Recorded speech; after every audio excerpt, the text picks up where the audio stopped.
Bismillahirrahmanirrahim. Assalamualaikum warahmatullahi wabarakatuh. Di pembelajaran kali ini, kita akan belajar tentang menentukan simpulan paragraf. Baik, kita mulai materi tentang simpulan.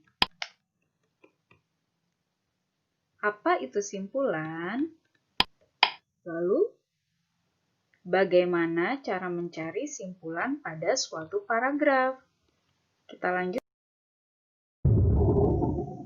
Nah, jadi simpulan paragraf merupakan intisari dari paragraf.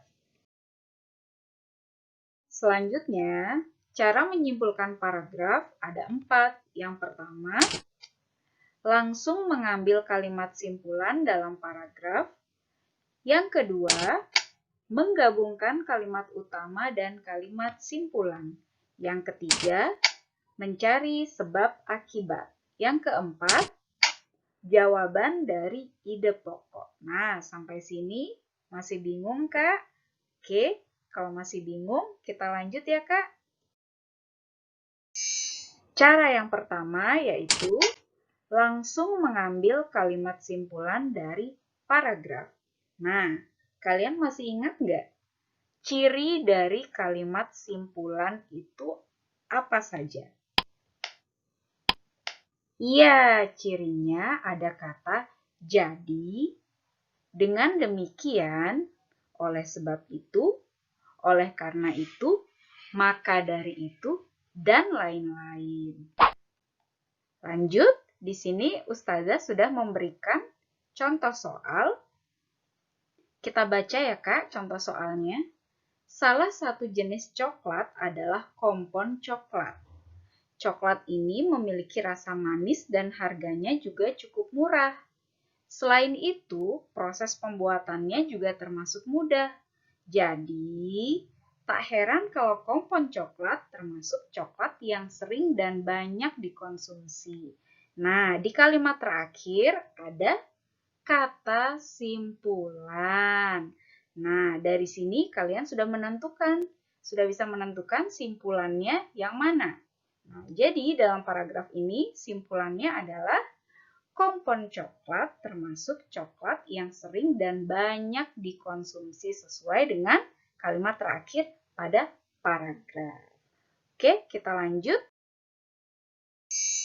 Cara yang kedua yaitu menggabungkan kalimat utama dan kalimat simpulan. Kita lihat contoh soalnya ya, Kak. Nah, yuk kita baca dulu bersama-sama. Acara tahun baru selalu dirayakan dengan meriah. Acara tahun baru tersebut biasanya diselenggarakan di lapangan terbuka dengan menggelar konser dan menyalakan kembang api.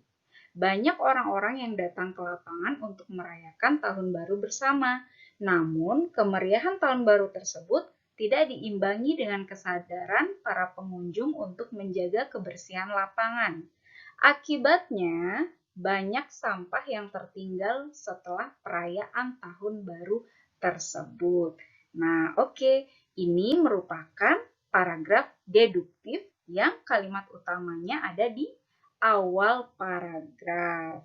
Nah, di sini juga di akhir ada kata simpulannya. Akibatnya, nah, menggabungkan kalimat utama dan kalimat simpulan. Kalimat utamanya, acara tahun baru selalu dirayakan dengan meriah, sedangkan simpulannya, akibatnya banyak sampah yang tertinggal setelah perayaan tahun baru tersebut. Sekarang kita buat simpulannya. Simpulannya menjadi kemeriahan acara tahun baru mengakibatkan lingkungan kotor karena banyak sampah yang tertinggal. Selanjutnya, cara yang ketiga yaitu mencari sebab akibat. Oke, kita baca lagi contohnya ya Kak. Nah, penggunaan plastik yang semakin marak menjadi masalah lingkungan yang tidak kunjung usai. Plastik adalah bahan anorganik yang tidak ramah lingkungan. Hal ini disebabkan sifat plastik yang tidak mudah hancur dan terurai oleh tanah. Butuh waktu beratus-ratus tahun hingga plastik terurai dalam tanah. Nah, di sini sudah Ustazah beri tanda. Yang tanda merah di kalimat pertama itu merupakan akibat. Tanda warna hijau itu merupakan sebabnya. Nah, jadi kalimat simpulannya jika digabungkan antara akibat dan sebabnya, penggunaan plastik yang semakin marak menjadi masalah lingkungan karena limbah plastik sulit diuraikan oleh tanah. Oke, yang keempat, jawaban dari ide pokok. Nah, kita baca lagi contoh soalnya, Kak.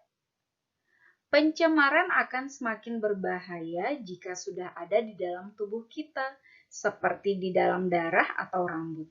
Jika terus-menerus terkumpul di tubuh, maka proses pertumbuhan dan perkembangan kita akan terganggu. Selain itu, pembentukan tulang, perkembangan otak, dan saraf pun akan mengalami gangguan. Di sini juga sudah Ustazah beri tanda. Nah, ide pokoknya adalah di kalimat pertama itu merupakan ide pokok. Yaitu apa? Dampak pencemaran yang masuk ke dalam tubuh.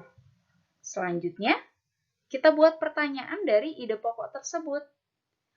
Apa dampak pencemaran yang masuk ke dalam tubuh? Nah, tentu saja jawabannya juga ada di paragraf tersebut. Nah, sekarang kita gabungkan untuk menentukan simpulannya. Kita gabungkan antara ide pokok dan jawaban dari pertanyaan yang sudah kita buat. Sehingga menghasilkan simpulan yaitu dampak pencemaran yang masuk ke dalam tubuh adalah terganggunya pertumbuhan, perkembangan, pembentukan tulang, perkembangan otak, dan syaraf. Nah, jadi kalian bisa menggunakan cara yang manapun untuk menentukan simpulan tadi. Jadi ada 4 caranya, kalian boleh pakai cara manapun. Nah, baik, jika ada pertanyaan, nanti kalian bisa sampaikan di forum diskusi ya, Kak. Demikian yang dapat Ustazah sampaikan. Wassalamualaikum warahmatullahi wabarakatuh.